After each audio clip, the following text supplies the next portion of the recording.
Right, so I'm not a scientist. Well, I am, obviously, but I have to pretend I'm not because there aren't enough videos for me to do as one. But anyway, yes, bottom line, I'm not a scientist, but scientifically speaking, surprise returns are the most effective pop generator in the entire business of wrestling. No, you're right, I have done better intros. I'll break it down. Any event in wrestling conforms to the following formula. Popularity divided by time equals joy. Joy times shock equals reaction. Reaction to the power of crowd equals pop. The bigger the value of pop, the more likely people are to, and this is the scientific phrase, mark out. It's science, so you can't argue, but nonetheless, I'm going to prove this to you now with 10 such examples of wrestling returns that melted brains, that blew minds, that sent that big mass of pink goop you call a think box dribbling slowly out of your ear as your eyes bulged and your lungs screamed. Anyway, yes, good morning, class. My name is Professor Adam Cleary, and these are 10 wrestling returns we marked out for. Number 10, Ultimate Warrior. Having, as he did, a pretty weird relationship with Vince McMahon, fans hadn't seen Warrior on Raw for some 18 years when he finally reappeared. He'd been an unstoppable, colourful, larger-than-life figure in the early 90s, and when he was welcomed back into the company, he was... well, not much had changed. The night after accepting his Hall of Fame induction in 2014, Warrior made one more and final appearance on Monday Night Raw. Hell had truly frozen over. He came out in a very dapper suit, so while he was no longer dressed like a superhero, it was still incredible to see him back. The promo did drop hints about his failing health, but the emotion was genuine. He seemed humbled that after all these years, fans still remembered him and were chanting his name. Quite what his legacy ends up being, with so much controversy surrounding it, is anyone's guess, but for one night only, fans had the Warrior of their childhood back. Number 9, Chris Jericho. Randy Orton was the WWE champion and was about to have himself a nice little passing of the torch ceremony on Raw, complete with a man running with an actual torch. As the runner was about to enter the arena though, he was rudely clotheslined out of nowhere, and bloody hell, look who it is. We hadn't seen Y2J in over 2 years since he'd been fired by Eric Bischoff for his failure to beat John Cena. Before his return though, a series of cryptic Matrix-like vignettes aired for weeks, and a slick package aired revealing the repeated code SAVE_US. Fans exploded. Jericho was in the prime of his career when he left, and nobody was sure he'd ever come back. Raw badly needed to be shaken up back then, and his return gave WWE's flagship the star power it so desperately needed. Number 8, Jake Roberts. For years, it seemed that the only way we would ever see Jake Roberts again in WWE would be as a part of a memorial segment. I don't mean that flippantly, I mean the man was so far away from the company and so haunted by his own demons, it genuinely felt like the only way. After 1996, Roberts was not welcomed back into WWE. Besides one appearance in 2005 with Randy Orton, he had nothing to do with the company, as management saw him as too out of shape to wrestle and way too unreliable to even show up. From there, his life continued to spiral out of control with no signs of it turning around until he moved in with Diamond Dallas Page. He cut out the drugs, he cut out the alcohol, he took on Page's yoga program, and returned for an episode of Old School Raw a few months before his Hall of Fame induction. Now, yes, he might not have done anything more than simply chuck a snake at Dean Ambrose, but the relief and joy in the crowd could be heard for miles. Number 7, Triple H. In what's probably one of WWE's biggest ever sliding doors moment, note to self, do a list on WWE's biggest ever sliding doors moments, Triple H exploded his leg into a billion pieces right before the start of the invasion angle. He missed the entire thing. The arrival of new talent, the ECW acquisition, the interpromotional matches, the spiraling narrative thread down the plug hole, all of it. Despite being a mega heel that everyone hated when he left, he was sorely missed, and fans realised what Turn O' the Millennium Trips had been bringing to the product. Then, on the 7th of January 2002, Monday Night Raw, Hunter finally returned after 8 months away. The Madison Square Garden crowd had been anxiously awaiting his appearance all night, and when his music hit, he received the pop of his career. Honestly, looking back, it arguably never ever got better for him than this exact moment. Number 6, Hogan, Hall and Nash. In 2002, the unthinkable happened. 3 men that seemed to have some bad blood with WWE for jumping ship were all coming back to the company on the same night. Not only were they returning though, but they would be playing a gimmick made famous in WCW.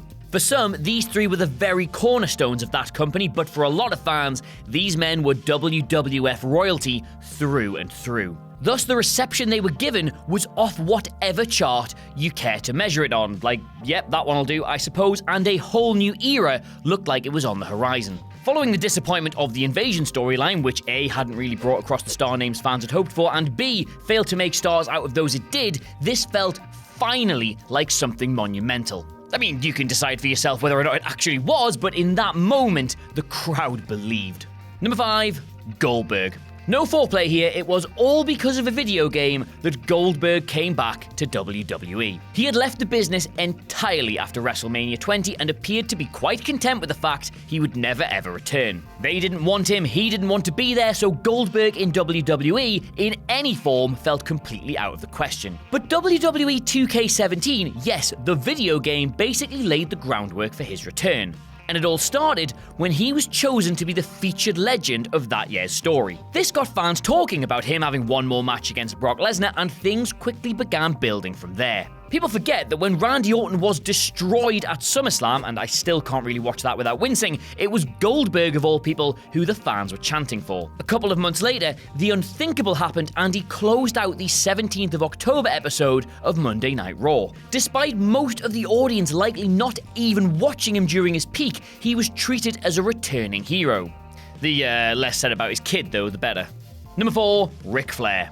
Many fans consider Ric Flair the greatest wrestler of all time. Look, here's one. But even he wouldn't try and say that his first run in WWE/F/whatever was what gave him that reputation. That legacy of being an all-time great was earned during his 1989 run in NWA, a period in wrestling so good, Taylor Swift wrote an entire album about it. In the years that followed though, and despite what a mess his 90s WCW run was, fans still held him in that regard. Then in one of the most shocking returns of all time, Flair interrupted a Vince promo in November 2001 to reveal he now owned half the company. Cue the crowd in his hometown of Charlotte. I've just got that.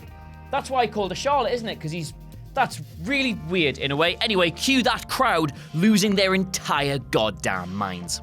Number 3, Shane McMahon. It's hard to imagine now, but there was a time not too long ago where fans really wanted Shane McMahon to appear on WWE TV. I was there, it happened. Basically, we'd accepted that there needed to be a McMahon on TV, but we were sick to the back arse of Vince, Steph, and Trips. The grass, and indeed the money, always seemed greener on the other side. So green, in fact, that when his music hit out of absolutely nowhere one night, the company got one of the biggest pops it had heard in years. It was a pop of relief, a pop of change, a pop of possibility, a pop of thinking finally we'd be getting an end to the constant authority angles. What we actually got was Hell in a Cell against The Undertaker, then being GM of SmackDown, then feuding with Owens and Zayn, then being crowned the best wrestler of the world in Saudi Arabia, then all of this sweat, all while the company just forgot about the whole lockbox angle.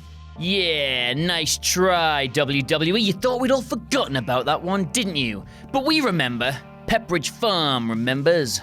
Number 2, Brock Lesnar. After 7 years away from professional wrestling, Brock was set to make his return the night after WrestleMania 28. Fans had heard the rumors that he was in town for Raw, and by the end of the show, the chants for him were so loud that John Cena had to acknowledge them in his promo. And then, the music hit. That powerful, distinct guitar wail rang throughout the arena, the crowd erupted, and hang on, I'll just quickly run this through my machine here. Blip, blip, blip, bloop, bloop, bloop, bloop, blip, blip, blip, blip, blip, blip, blip. Yep, it says here, that was the loudest pop of 2011.